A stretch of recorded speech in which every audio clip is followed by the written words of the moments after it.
मेरी वाणी का राग निवृत्त करने के लिए मेरे ही प्रभु के रूप में विराजमान आप सभी सत्संग प्रेमी माताओं, बहनों और भाइयों के चरणों में सादर प्रणाम।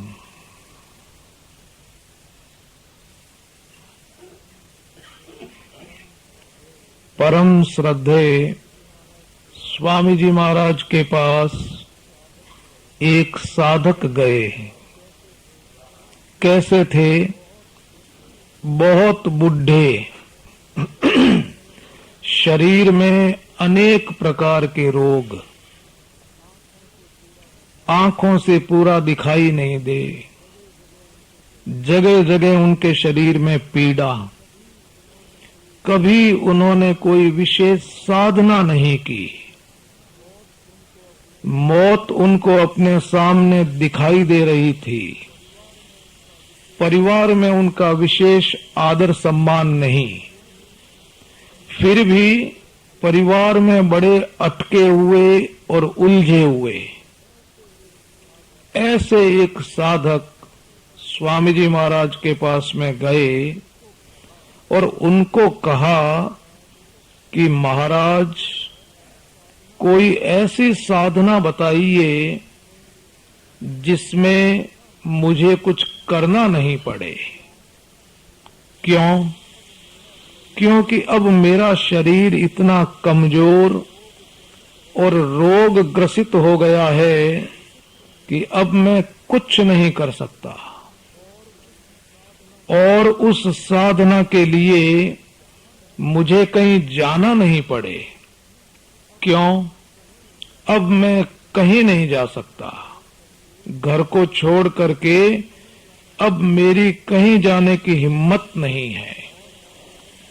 और महाराज, वो साधना ऐसी होनी चाहिए कि जिसके लिए मुझे किसी दूसरे का आश्रय नहीं लेना पड़े, शरीर का भी आश्रय नहीं लेना पड़े, परिवार वालों की कोई मदद नहीं लेनी पड़े।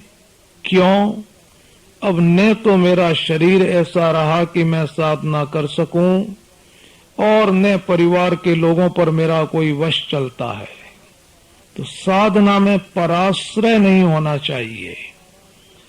और महाराज, वो साधना ऐसी होनी चाहिए कि जिसके बाद में, जिसको करते ही मुझे उसका तत्काल फल मिल जाए।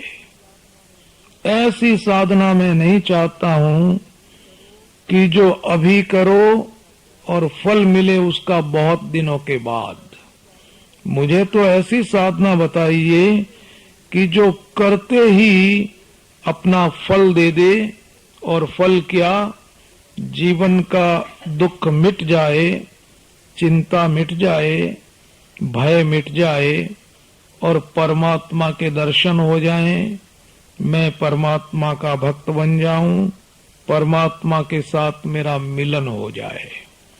और महाराज, वो साधना ऐसी होनी चाहिए कि जिसमें सभी साधनाएं समाई हुई हों।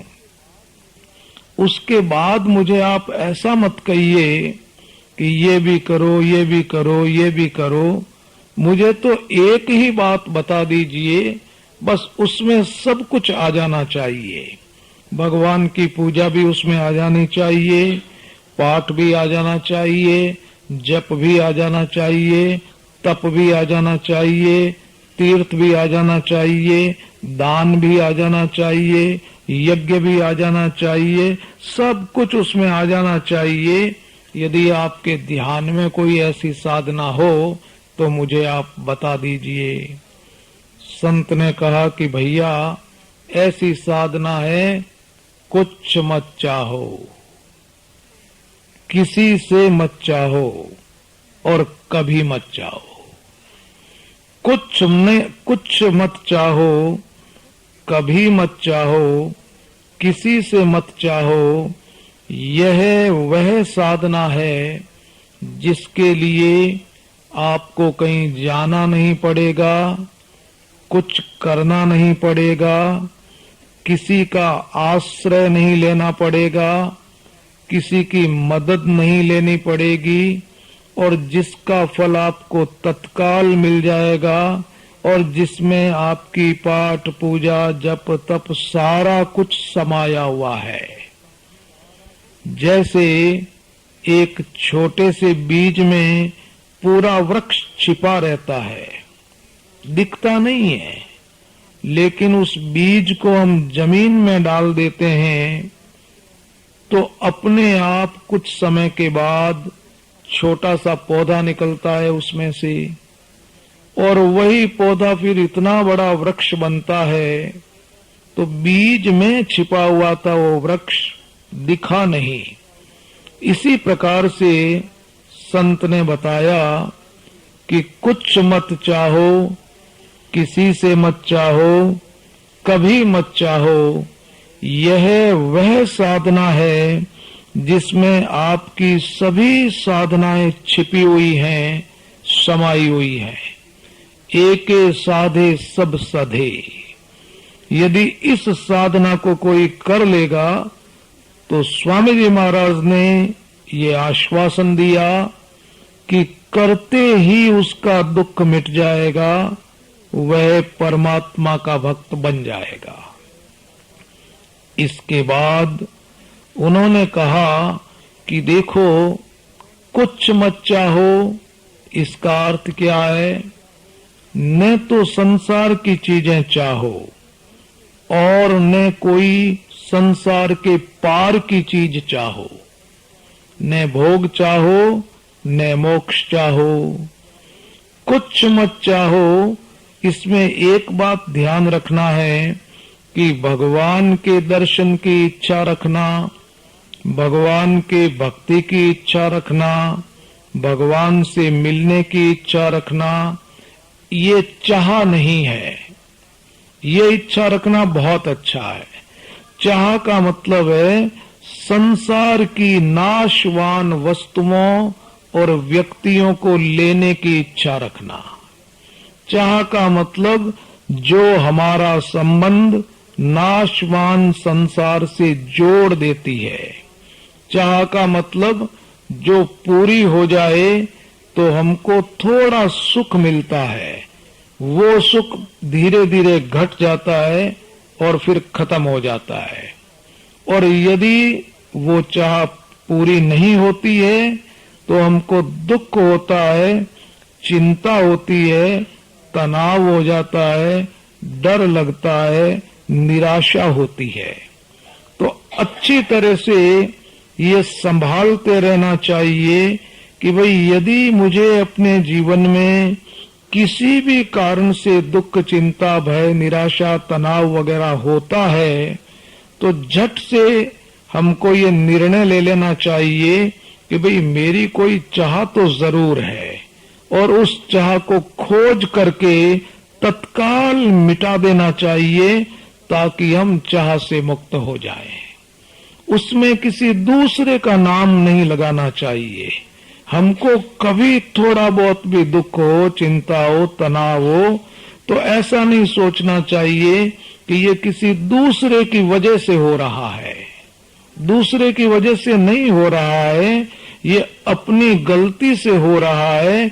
और वो गलती क्या? चाह।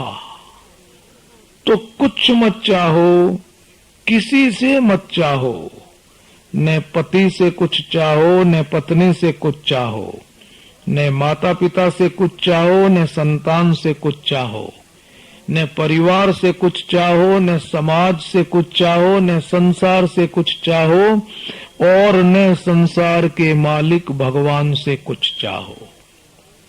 किसी से मत चाहो और कभी मत चाहो। न आज चाहो न भविष्य में कभी चाहो।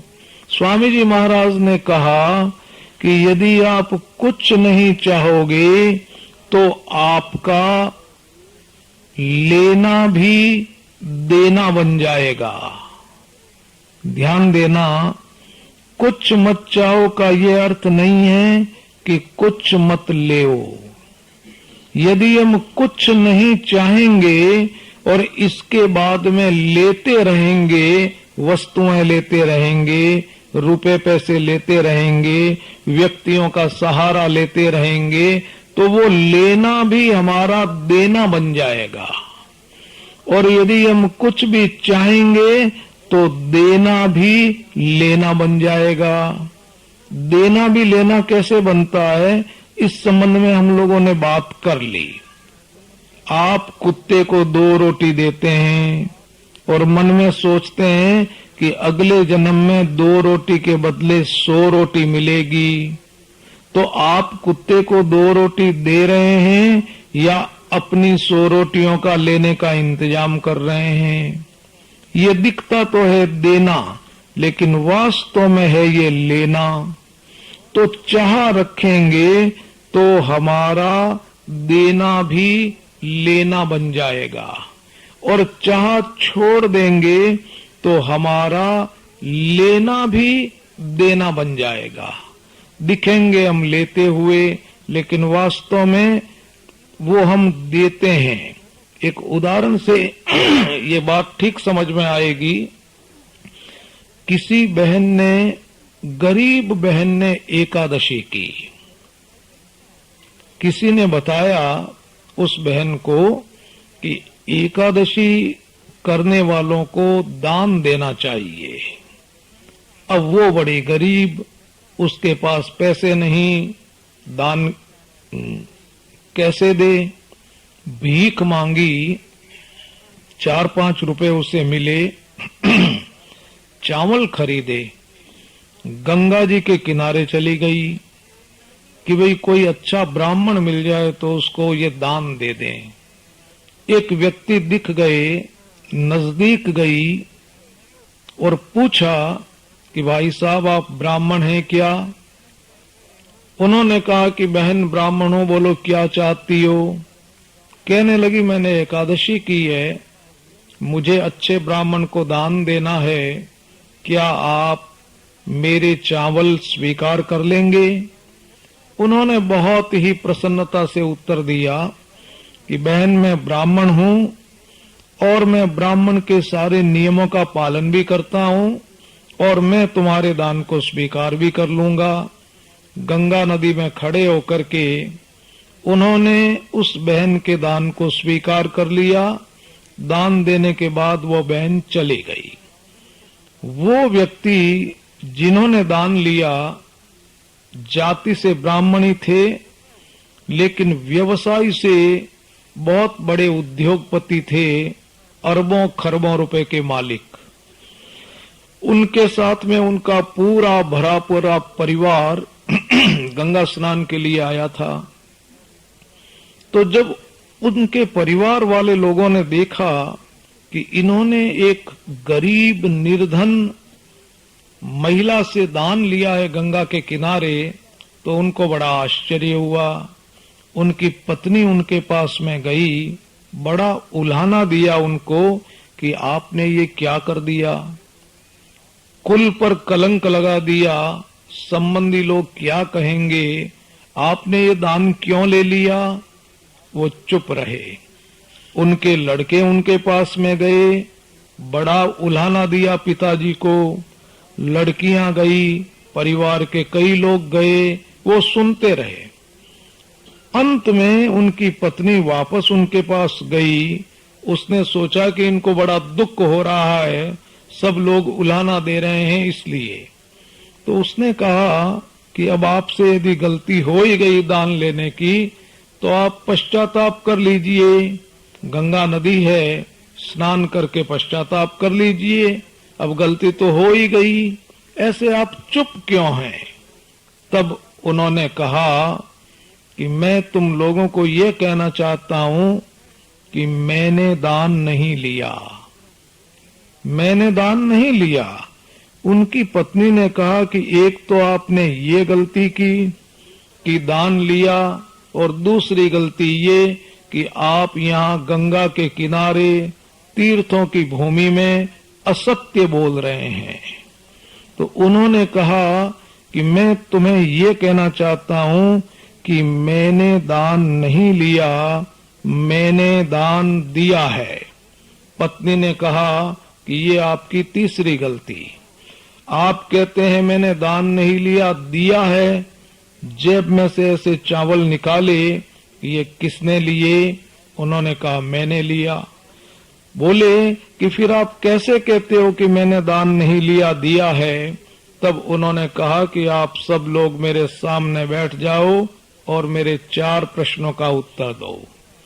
मेरा पहला प्रश्न यह है कि क्या मेरे मन में दान लेने की इच्छा थी? क्या मेरे मन में ये भावना थी कि आज गंगा स्नान के लिए चलेंगे और वहां कोई महिला, कोई पुरुष या कोई दान दाता आए और हमें चावल दे दे तो बड़ा अच्छा रहे? इस तरह की मेरे मन में इच्छा थी क्या दान लेने की? सब लोगों ने कहा नहीं।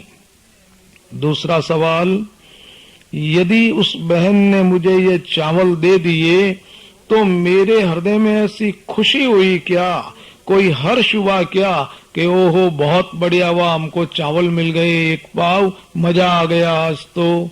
लोगों ने कहा नहीं।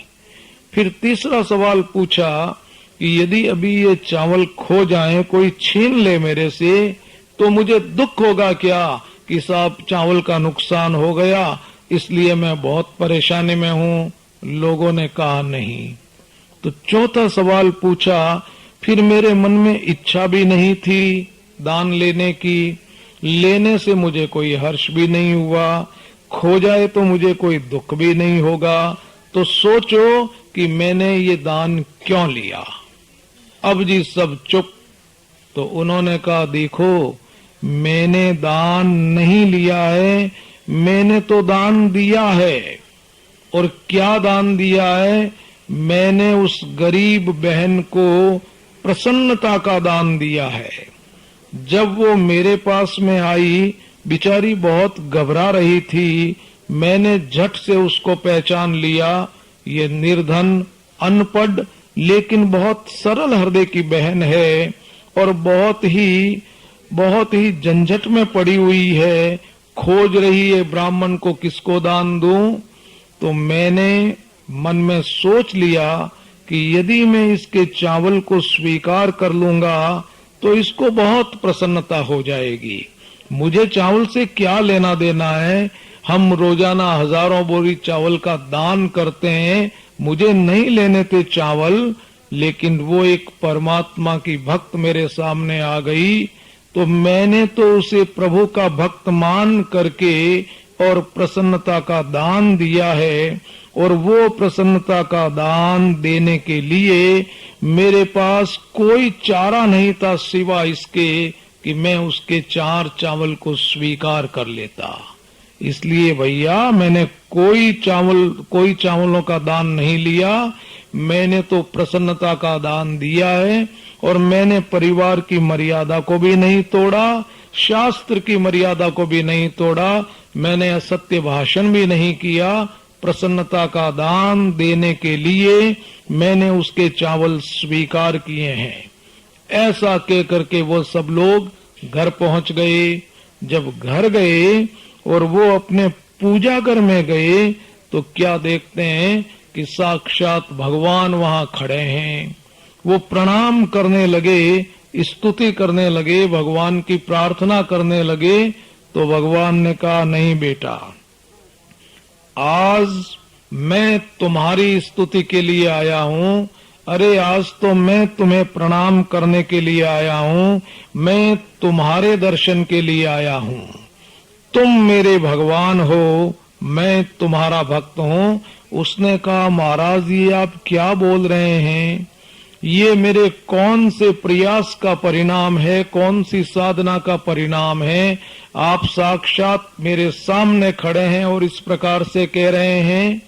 तब भगवान ने कहा कि देखो भैया, आज उस गरीब बहन को तुमने जो प्रसन्नता का दान दिया, वह दान संसार और ब्रह्मांड की सभी सीमाओं को पार करके मेरे हृदय तक पहुंच गया। और उस प्रसन्नता ने मुझे इतनी प्रसन्नता प्रदान कर दी कि मैं तुम्हारे दर्शनों के लिए लालायित हो गया। यह है भैया जी चाह को छोड़ करके लेने का परिणाम, चाह छोड़ने के बाद आपका लेना भी देना बन जाएगा। जो कुछ आप करेंगे चाह छोड़ने के बाद वो आपकी सेवा बन जाएगी।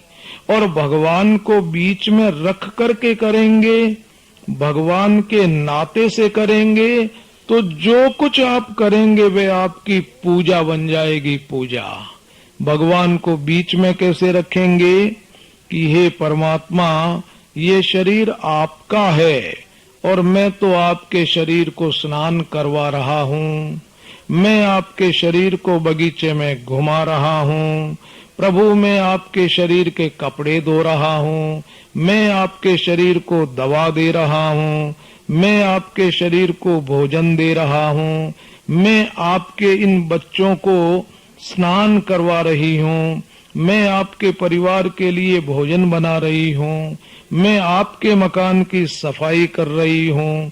भैया जी, चाह छोड़ने के बाद ये जितनी भी हम क्रियाएं करेंगे वो सारी की सारी भगवान की पूजा बन जाएगी। पूजा ये है चाह छोड़ने का सुपरिणाम।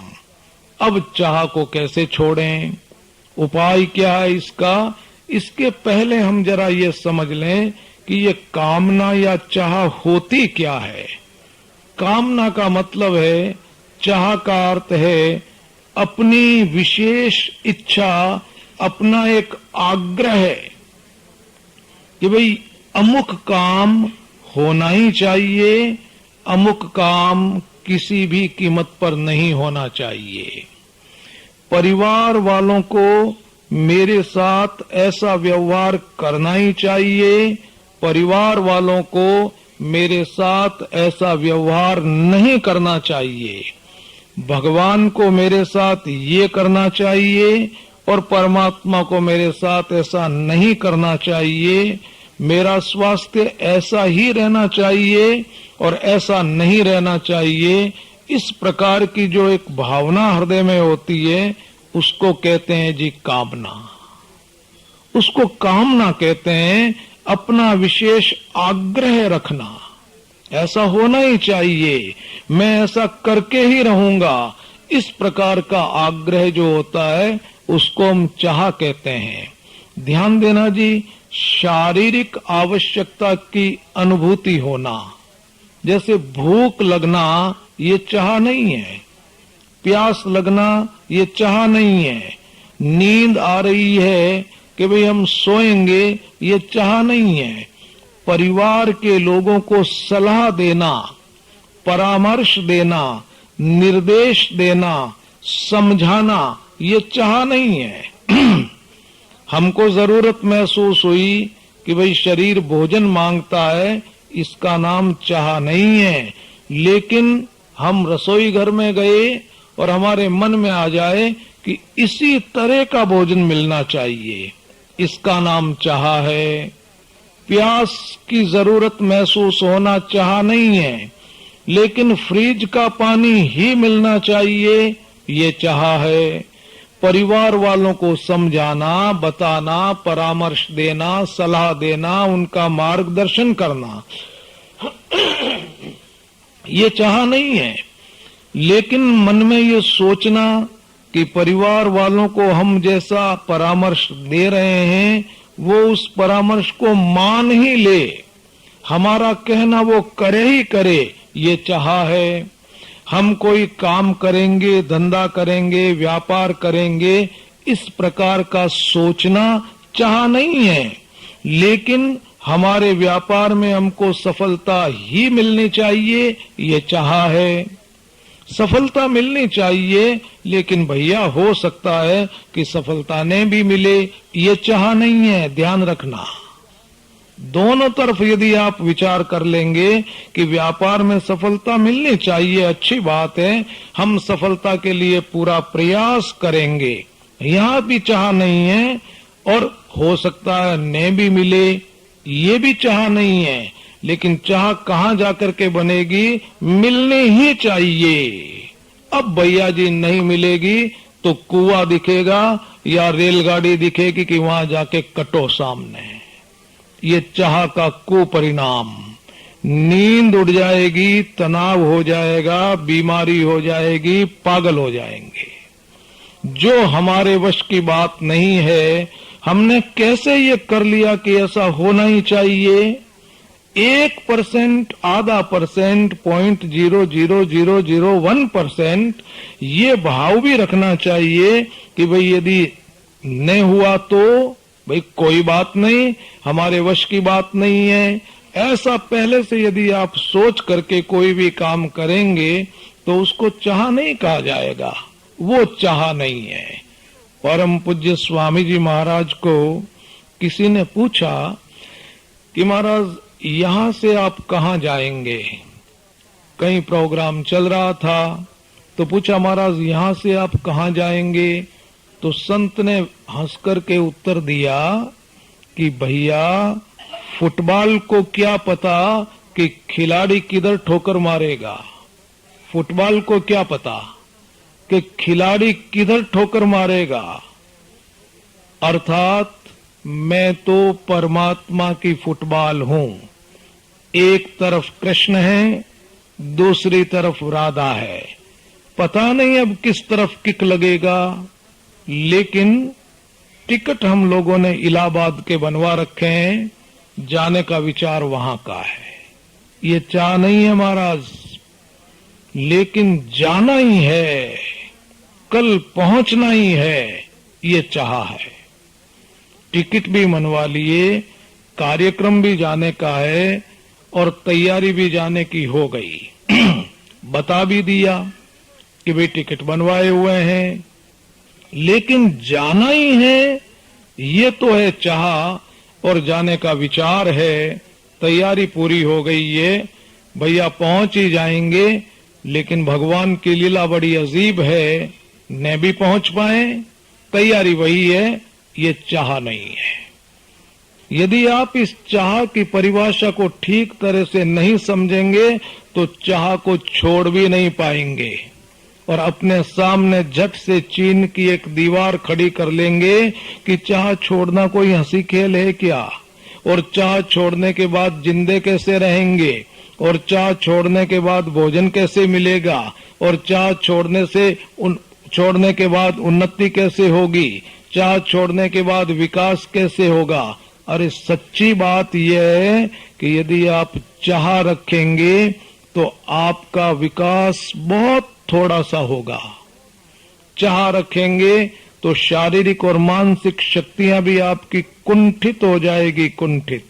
घबराहट रहेगी, बेचैनी रहेगी, तनाव रहेगा, परेशानी रहेगी, शरीर खराब होगा, मन खराब होगा, परिवार खराब होगा, समाज के लिए आप एक बोझा बन जाएंगे, संसार के लिए भार बन जाएंगे। चाह रखेंगे तो सारे लोगों को नुकसान ही नुकसान, और अचाह हो जाएंगे तो निश्चिंत हो जाएंगे, निर्भय हो जाएंगे, मन स्वस्थ रहेगा, तन स्वस्थ रहेगा, परिवार में बहुत आनंद रहेगा, प्रसन्नता रहेगी, शांति परिवार की सुरक्षित रहेगी। इसलिए चाह को छोड़ने के लिए चाह की परिभाषा को समझना बड़ा जरूरी, बहुत अच्छी तरह से समझना चाहिए।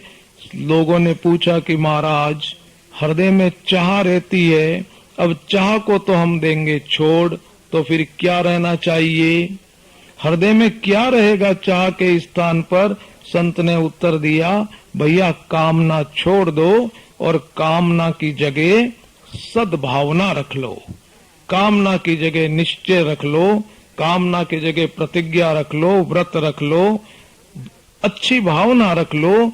कामना और सद्भावना में अंतर क्या है? कामना पूरी नहीं होती है तो दुख होता है, चिंता होती है, और सद्भावना पूरी नहीं होती है तो हृदय में दया आती है, करुणा आती है। दोनों में इतना अंतर है। कामना अपने सुख से संबंधित होती है कि अरे साहब ये कामना पूरी नहीं होगी तो मेरे को बहुत तकलीफ हो जाएगी, और सद्भावना दूसरों के हित से संबंध रखती है। वो यदि पूरी नहीं होती है तो दया आती है कि अरे भाई उसका क्या होगा। कामना पूरी हो जाती है तो थोड़ा सा आराम मिलता है, क्षणिक सुख मिलता है और सद्भावना पूरी हो जाती है तो जोरदार प्रसन्नता होती है। तो कामना नहीं रखनी चाहिए, सद्भावना रखनी चाहिए। अब सवाल ये उठता है कि हम इस कामना को छोड़ें कैसे, इसका उपाय क्या है? तो कामना को छोड़ने के लिए स्वामी जी महाराज ने ये कहा कि परमात्मा ने आपको 3 शक्तियां दे रखी हैं। आप किसी एक शक्ति का ठीक तरह से सदुपयोग कर लेंगे तो कामना को छोड़ने की ताकत आ जाएगी। पहली बात, कामना को कैसे छोड़ें?